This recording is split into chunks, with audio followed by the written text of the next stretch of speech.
майсыз диеталы ас іздесеңіз, дәл осы тамақты менімен бірге жасап көріңіз. Мен астына барлық керекті заттарды описание бөліміне жазып кетем.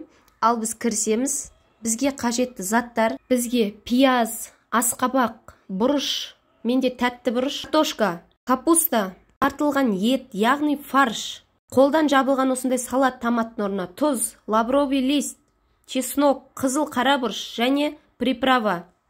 Аздаған май керек болады, себебі етіміз салғанда асты жабысып қалмау керек. Сәл ғана бір 40-30 граммдай май құясыздар.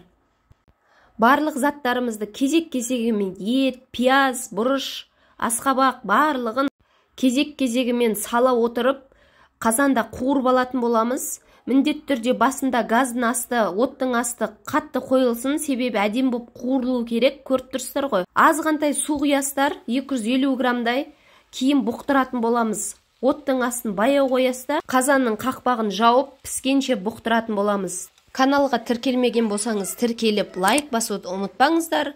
Рахмет, көргендеріңізге. Біздің асымыз дайын, ас болсын.